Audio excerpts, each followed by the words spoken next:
Hello everyone, Niklsun here, and welcome to Coming Soon Movie News with Niklsun. I'm your host, and on this show, every Monday, Wednesday, and Friday, we'll be going over all of the day's movie news, as well as going over what it means for the production in general, such as casting decisions, trailer announcements, director announcements, things like that. So, without any further ado, let's get started with today's Hot Topics.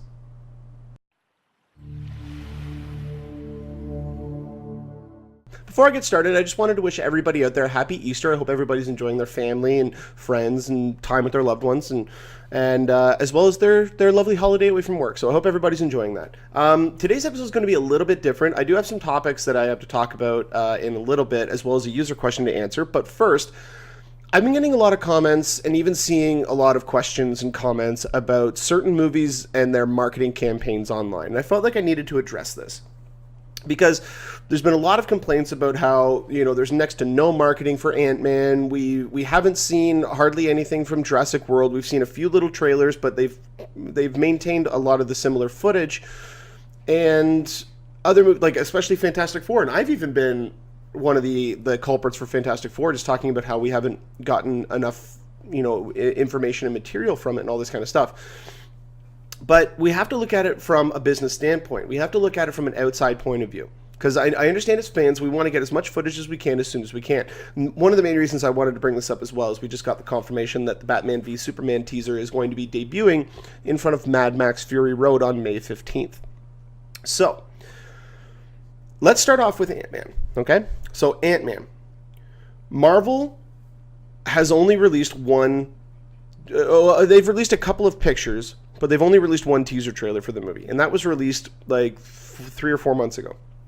And a lot of people have been complaining, well, the first trailer didn't really get a lot of good reception, so they should have put out something else within the last couple of months to try to tide everybody over and all this kind of stuff. But there's a couple of things we need to remember. First off, Ant-Man doesn't come out until the middle of July. So we still have a lot of time, like May, June, July. We still have 3 more months, three and a half more months, essentially, before the movie comes out.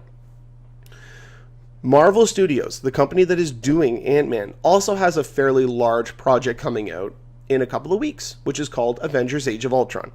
Now, the way that studios like to work, and this is going to tie into my comment about Jurassic World as well, is that they are focusing right now on advertising Avengers. Because if you bring out a trailer for something that's going to be fairly similar to what you're currently advertising, it could get lost in the shuffle, and all of the work that went into creating that would be for naught.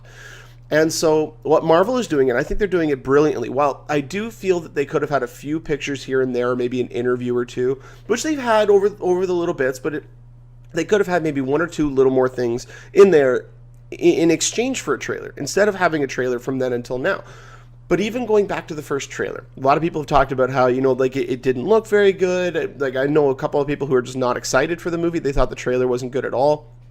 And what essentially happened with that was, if you look at the trailer itself, the only footage in terms of seeing him as Ant-Man in there that we saw was the concept footage that we saw at Comic-Con, or that the people who attended Comic-Con saw.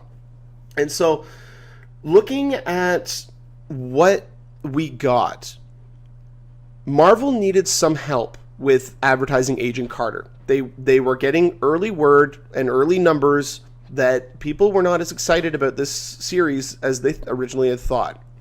And so they needed a little bit of help with that. So what did they do? Well, what could we do? Well, we've got Avengers coming out. Let's throw a trailer in front of that. But no, they can't. They had already signed a deal with, I believe it was the College Football Association, or it was the College Basketball Association. I think it was the College Football Association. That they were going to debut the new trailer for Avengers Age of Ultron during one of their games the following week. So they couldn't show that. What else could they have done? Maybe they could have talked to Disney and gotten, a new promo for a movie they have coming up. Maybe they could have got a Tomorrowland trailer or something like that. But instead, they thought, well, we have another Marvel-themed movie coming out later this year. Why don't we throw a trailer in front of that? Well, they didn't really have a lot ready for it. They didn't have hardly any CGI done for it. They'd only completed filming like a month and a half before. So, I mean, even to have sequences composited and edited together would have been difficult at that time. So I can understand exactly why we got the trailer that we did. They needed something quick. They only had it on short notice. And that was why we got the trailer that we did. Now that Avengers is on its way out, we're getting Avengers. Some people are getting it in 2 weeks. Some people actually are getting to see it next week. Mostly just press, but but we're going to be getting the movie in a couple of weeks. Marvel is already full steam ahead on their Ant-Man marketing campaign because they are most likely, while it's not been 100% confirmed, we are most likely going to be getting a new Ant-Man trailer in front of Avengers Age of Ultron. If it's not that, we're probably going to get some sort of Easter egg or reference to the movie within Age of Ultron, maybe just an after-credit sequence. But if not, within a week or two of that movie coming out, we will have a brand new trailer for Ant-Man. We'll probably have new posters coming out. They might even do it sooner, although I don't think that's likely, because right now they are focused 100% on getting Avengers Age of Ultron out there. Once that is out there, they can then start focusing on their other film. It's the same thing with a lot of people talking about Pixar this year, because Pixar has The Good Dinosaur coming out, I believe, in November. Yet we haven't seen or heard anything from that. And why? It's because right now they're focusing on Inside Out. They are focusing on getting the first movie out there, the one that we haven't seen yet. We haven't seen either of them yet, but the one that is much closer to coming out. We are getting the ad campaign for that movie right now. And so once Avengers comes out, that is when we will start seeing more trailers and more advertising put into Ant-Man and getting us that movie and showcasing it to the world the way that people are hoping that the movie will be, that it will be funny, it'll be a little bit more lighthearted. It will probably have a serious tone to it in a sense, just based on the first trailer, although I have a feeling that was just because they didn't have quite enough material to work with at that point. But we're going to get a much better sense of the story, the stakes, the action sequences, all that kind of stuff when we get the next trailer. Excuse me. And so the same thing with Pixar. Once Inside Out comes out, which is going to be opening up in June, I think it's June 19th, at that point, they're going to switch gears and they're going to move right on to marketing The Good Dinosaur. We're probably going to get a teaser trailer probably within the last week or within June or the first week of July. We'll have a teaser trailer, most likely, for The Good Dinosaur. But now switching gears over to Universal. A lot of people have been asking about why we haven't gotten really a lot of stuff for Jurassic World when Jurassic World only opens in 2 months. And there's a very good reason for that. And I have a feeling within the next week, we're going to be getting a brand new trailer for the movie. Because Universal Studios is the company behind Jurassic World. They recently just had a fairly monumental movie come out, which was Furious 7. Same company dealing with both films. They've had a huge marketing campaign for Furious 7. They've been really trying to get the word out there that movie's out. I've seen it. Check back later on today as well for my review of that movie. Because if I could say one thing about it, there is not a single thing they could have done better in handling the Paul Walker situation. And this will be the first Fast and Furious movie that you will cry during. And I can guarantee you that, because in the movie that when I was in the theater and it was packed, everybody was silent at the end of the movie. Everybody sat there for a bit because it is so moving. It's so you'll hear more about it in the review later on today. But they have been focusing solely on getting Furious 7 out there, making everybody aware that this movie is coming out. Vin Diesel's been doing the tour, the press tour, going around doing all the outlets, all the junkets, getting everybody aware that this movie's coming out. Now that the movie is out, we are going to see Universal Studios move full steam ahead with their Jurassic World trailers. We're most like, and I would be willing to put money on this. I just don't have any. I would be willing to put money down that we are going to be getting a trailer within 2 weeks, 100%, but I have a feeling we're going to get it within the next week. I have a feeling by next weekend we will have a new Jurassic World trailer. Because we just got a little new teaser, TV spot, about a week ago. And it showed little teeny tiny snippets of new footage, but not a lot. But I have a feeling we're going to get a brand new trailer within the next week or two. But that's kind of what goes into marketing. That's why a lot of people have been saying, why haven't we gotten footage from this? Why haven't we seen anything from this? I am one of the type of people, I am fine with not seeing a trailer as long as there are other aspects of the marketing campaign that have begun. Like, case in point, look at Fantastic Four. That was a movie that I was starting to get a little bit nervous about, only because, and not nervous about the quality, just nervous about they don't know quite what they have. And it was only because, outside of us not having a trailer, which I'm fine with, we didn't have a picture, like an official picture. We didn't really have an official synopsis.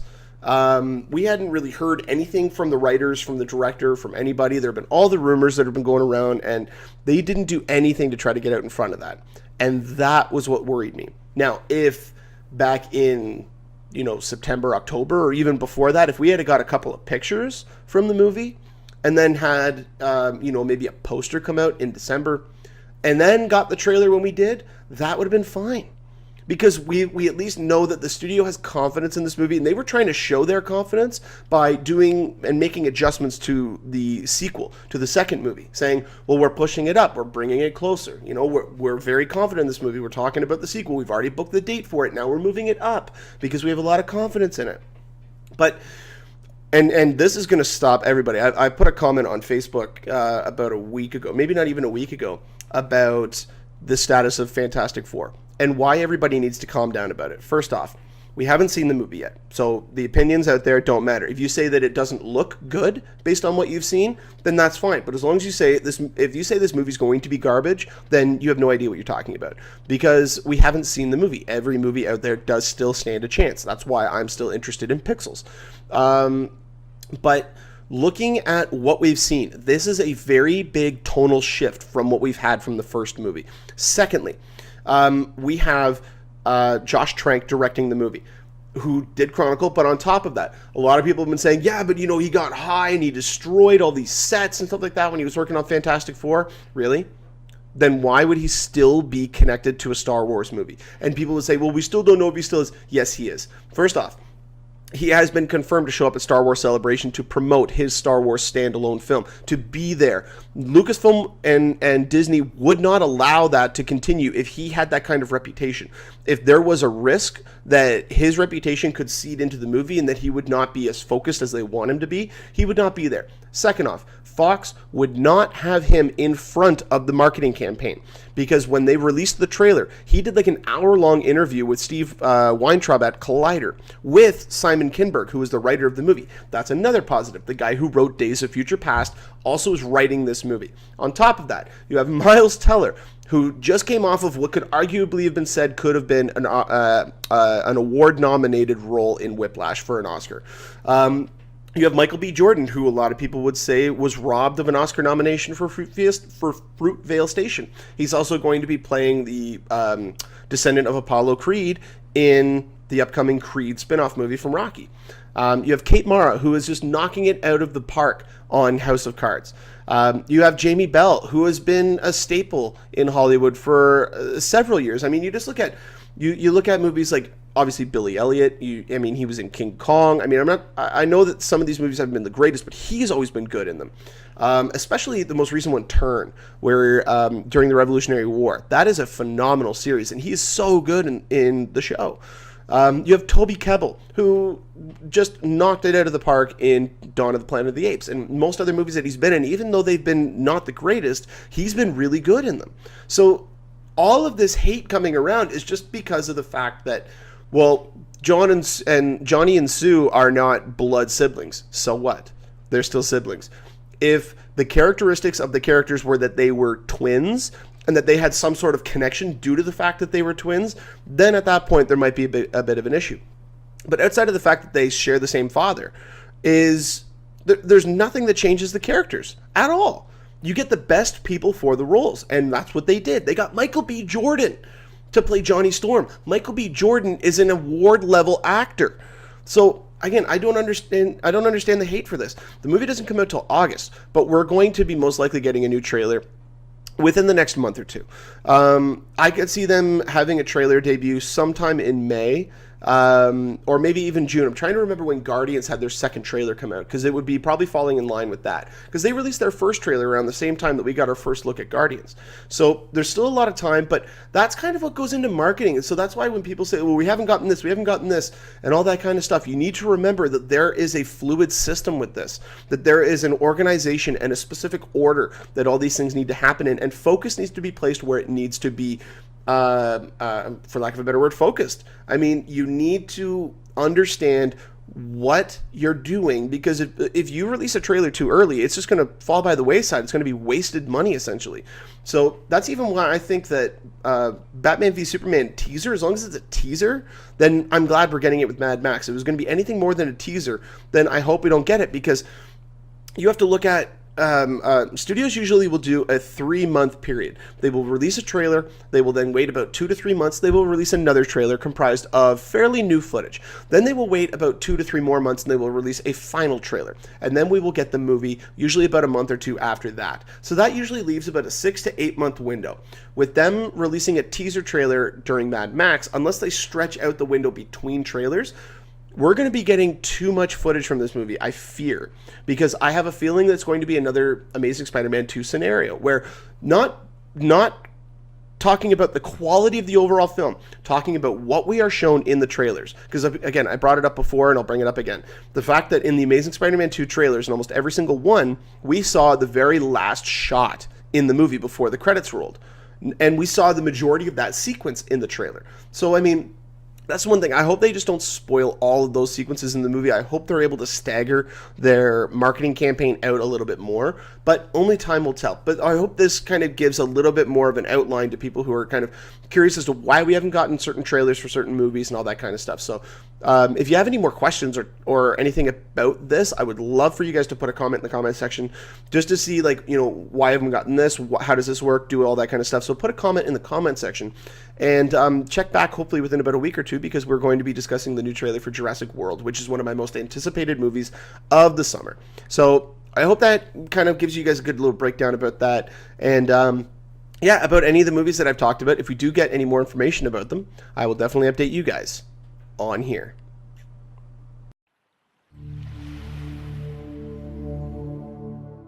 In classic Deadpool fashion, Ryan Reynolds pulled one of the greatest April Fool's jokes that I've seen in the entertainment industry in recent memory. Now, before I go into this, I do need to call out Collider for a second, because when it comes to the April Fool's jokes in the entertainment industry, I'm usually on board with them because most websites run one, maybe two. And they're usually fairly clever. This one looks like the idea itself was clever, but the execution was horrendous. Because what they did, not only was it more than one or two, even three. Sometimes I'll forgive three if there's been enough time and energy put into them that they're actually worthwhile. But what Collider did was they posted articles from upwards of, like, actually they even did one about the follow-up to Citizen Kane. You know, I mean, they did all these articles about these past movies, like John Carpenter's The Thing remake is turning out to be a big hot mess, and George Lucas cast his Carpenter in upcoming sci-fi film, but there were like 10 to 12 of these, and it was way too much. It just I like going on to a website and reading maybe one or two, and then getting on with the remainder of the day.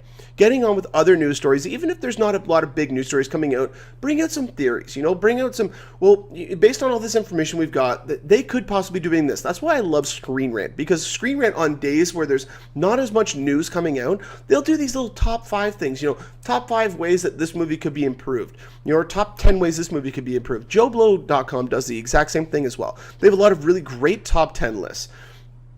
Collider usually has that once a week. They have their top 5 or Collider 5 or whatever it's, I can't exactly remember.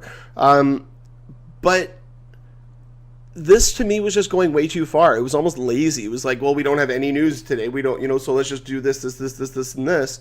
And I did not appreciate that at all. But getting back to the April Fool's joke, Ryan Reynolds went on Twitter a couple of days before April 1st, and said that we're still fighting the good fight when it comes to getting the movie rated R. You know, we just had a meeting today. There was lots of yelling, so, you know, fingers crossed.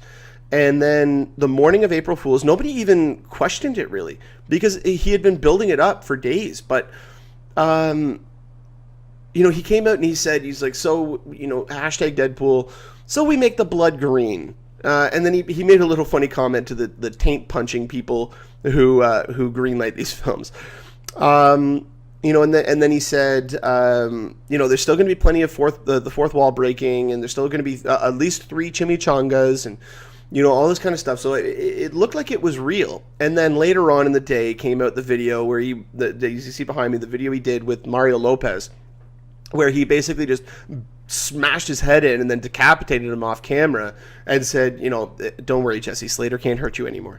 And it basically came out and said, no, Deadpool is actually rated R. So I thought it was a very, very well done April Fool's prank. They had invested a lot of time into it, and it had a very good payoff, that's all that matters at the end. You can put as much work as you want or as little work as you want into a joke. As long as the payoff is worth it, then everything's all good. So judging by the tone just of this video, we haven't even seen any actual footage from the movie yet they're going to hit this movie out of the park. Like, this is the perfect visualization and interpretation of the character of Deadpool. This is what we've been waiting all these years for. He's going to be a smartass. He's going to be breaking the fourth wall, talking to the audience. He's going to be swearing. There's going to be I can't even think of the adjective. There's going to be a lot of gore. Sorry, just brain fart. There's going to be most likely some nudity or sex scenes in the movie. So, I mean, it's going very hard R, and this is the movie we've been wanting. While I did say in the past that they could have done it PG-13, they could have it bleep out whenever he swears, but because he breaks the fourth wall, have him interact with the audience saying, like, why does this happen every time I say it? Like, how am I only hearing these beeps? And then because it's PG-13, you can have at least one F-bomb be dropped in the movie, have somebody else drop that, and he goes, what the beep? It's still on me. And, have him freak out and talk to the audience. I think it could have been done really well. But the fact that we're getting an R-rated movie makes that point moot, because we're getting the movie that we should have been getting from the beginning. So I'm on board with this 100%. I think we're going to get a much more entertaining film as R than we are as PG-13. But more importantly, what do you guys think of this news? Are you as ecstatic as everybody else is? Put a comment in the comment section. The movie, we've got a confirmed cast of Ryan Reynolds, Marina Baccarin, TJ Miller, Ed Skrein, and Gina Carano. The movie is written by Rhett Reese and Paul Wernick, who did Zombieland, which I've been hearing nothing but amazing things about this script. They wrote it like 4 or 5 years ago, so I'm on board with this. Tim Miller's directing it. He is like a visual effects wizard, and he's been this has been a passion project of his for a while, so I'm on board with this. With all that, Deadpool is going to be opening up February 12th of next year, one day after my birthday. I cannot wait. It's the best birthday gift that Fox could have given me. So I'm on board with this. Let me know what you guys think in the comment section below. And if we do get more information about this topic, I'll definitely update you guys on here.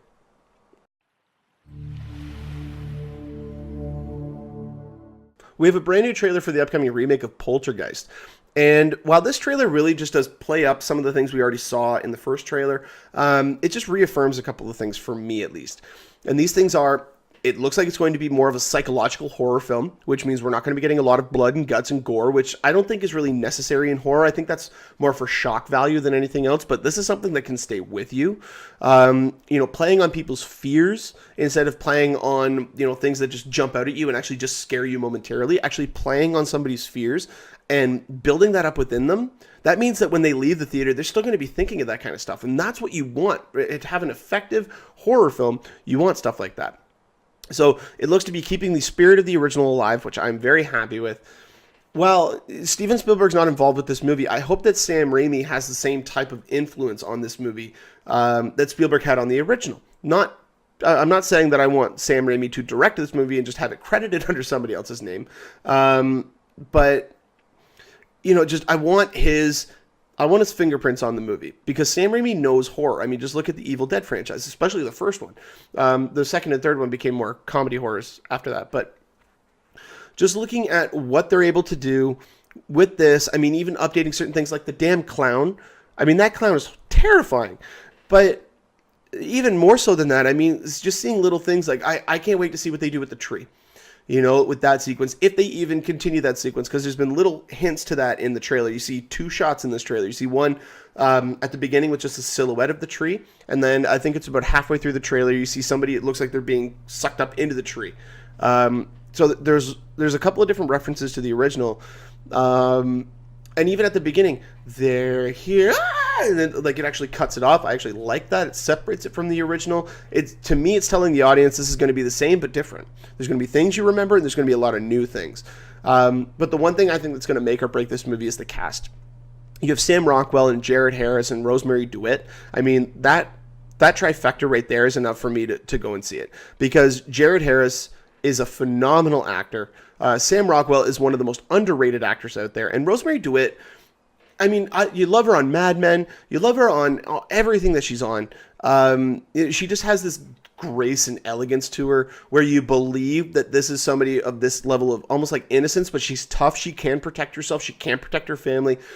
She's a very strong actress and a strong character. So I'm on board with this movie. I have a feeling this movie is actually going to be pretty friggin' scary. So I'm on board with it. I'm glad that they're not going the gore route. And even the special effects in the movie mirror and mimic kind of what we saw in the original, which I love. I love that they're taking it. They're not just updating it for updating its sake. They're still keeping it look very similar to that, but just using today's technology.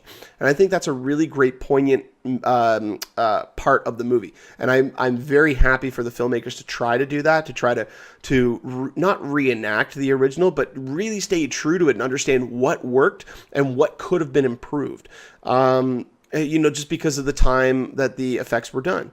So I'm on board with this. This is going to be opening up the same day as Tomorrowland. It's going to be opening up on May 22nd. So if we do get more information about this topic, I will definitely update you guys on here.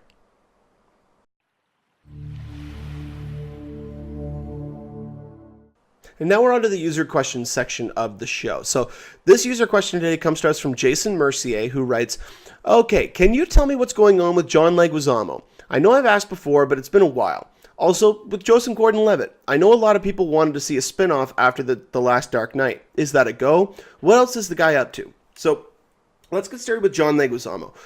John Leguizamo is in one of the really sweet spots of a Hollywood career in the fact that he is a part of a billion-dollar franchise in Ice Age. And it's very minimal work for him. He goes in for a couple of hours and records his lines, and then he goes home. He is also a character actor, which means he plays sidelines. He plays secondary characters in the movie. He's rarely, if ever, the lead. And I think early in his career, he tried that. He tried having the lead roles. And whether it was the choice of roles or whether it was just his feeling while being in them, they just didn't work for him. I mean, you go back to the abomination that was Super Mario Brothers, or even Spawn, which Spawn to me is kind of a guilty pleasure. I do enjoy watching it, but this is such a bad movie. There's so many problems with it. But I get a kick out of it. Maybe it was just the age that I was when the movie came out, because I think I was like 10 or 11 when it came out. But yeah, I mean, just seeing him in all these side roles, I mean, just recently in the last couple of years, not even the Ice Age series. He's had the 4 Ice Age movies, got the 5th one coming out, which he just gets so many residual checks from those movies. He doesn't have to work. So he's able to go out and just do the little side roles that he loves doing. I mean, just in the last couple of years, he's had John Wick, which just came out last year. He had a small role in that. He was in Kick-Ass 2. He was like the sidekick or the henchman to the mother effer. I don't swear on the show. He was also in Ride Along. He had a small role in that. He played one of the good friends of Jon Favreau's character in Chef. So that's all just within the last year. I mean, just go back on his IMDb page, and the dude works a lot. He's in a lot of movies. He's almost in more movies than Samuel L. Jackson is in. So, I mean, he is in a very sweet spot where he makes more money than he needs to, or more money, I think, than he even wants to, but he's able to go and just do the passion projects that he wants to do, that he is able to enjoy working on. I mean, everything that I've heard of everybody who worked on John Wick, they had a blast working on that. And it was because it's a short shoot. I mean, that movie only took 3 weeks or 4 weeks or something like that to shoot. And, he was only in 1 or 2 scenes in that movie. So he only probably went in for a day or two and just shot those sequences. So, I mean, he gets more than enough of the residuals from Ice Age that he's just able to work on the projects that he wants to work on. And I also I hope this isn't blasphemous to say, because I do enjoy watching him on screen, but I don't think he's that good of an actor to lead a movie. I don't think he has the chops to lead a movie, unless it's a specific type of movie. Like the last one that I can remember him leading was, I think it was Empire, which came out about 13 years ago. I think it was like 2002, 2001. It was him and Peter Sarsgaard. And to me, it was just a really, really great character movie. But that was the last one that I can remember him headlining. And, he was even in The Happening, that bad Shyamalama Ding Dong movie.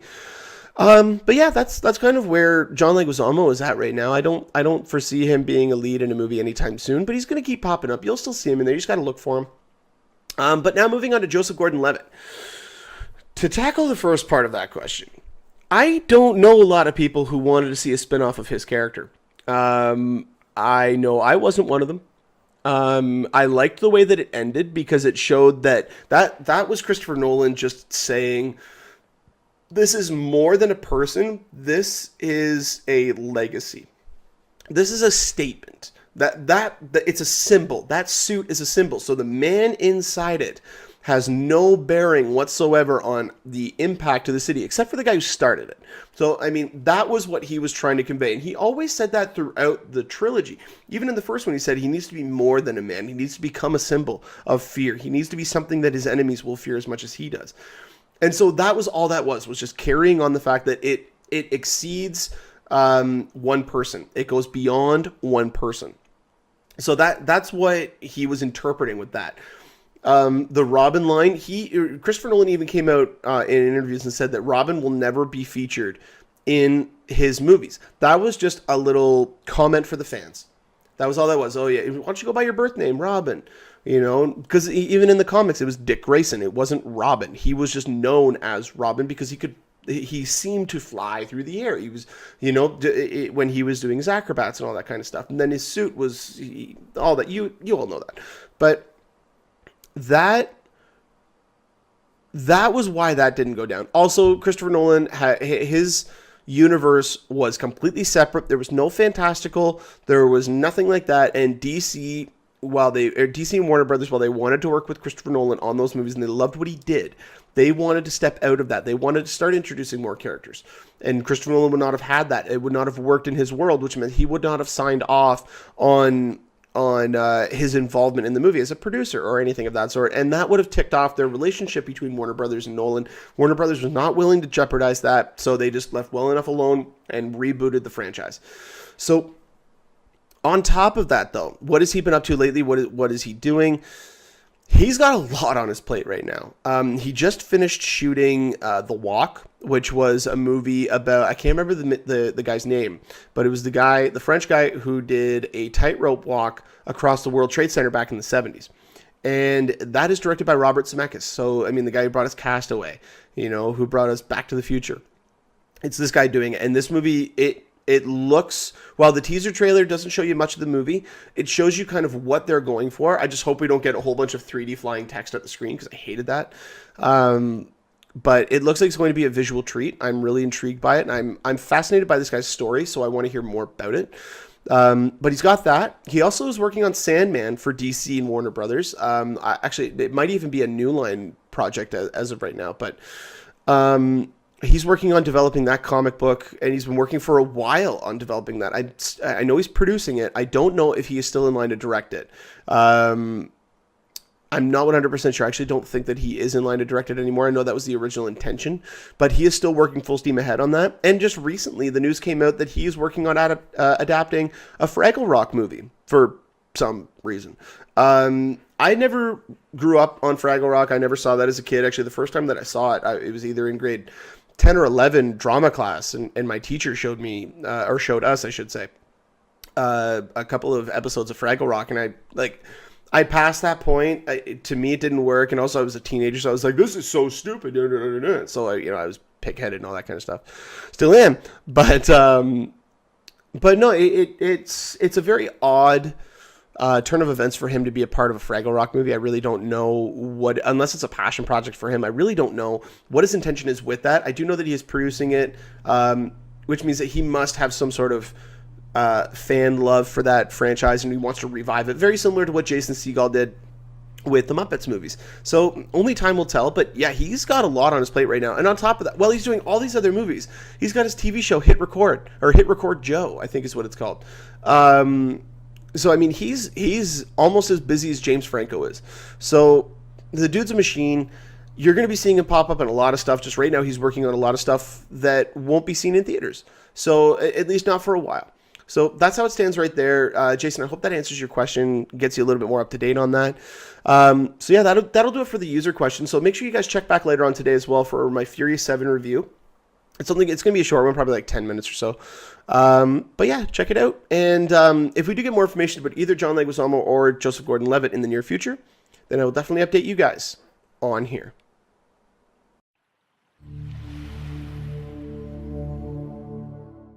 Well, that'll about do it for this latest episode of Coming Soon Movie News with Niklsun. Thank you so much for watching. You guys have been a great audience. Go ahead and click that subscribe button there in the bottom corner. You get updates whenever we post a new video. You can also follow me on Twitter at Niklsun, Niklsun, for all of your movie updates. And also give our Facebook page a like at facebook.com/movie news with Niklsun. If you ever have a topic or a question you'd like to have talked about on the show, you can go ahead and put a comment in the comment section, or you can email me at movienewswithniklsun, Niklsun, @gmail.com, and on every Friday episode we'll try to get to as many as I can. But until next time, you guys enjoy the rest of your day. Take care.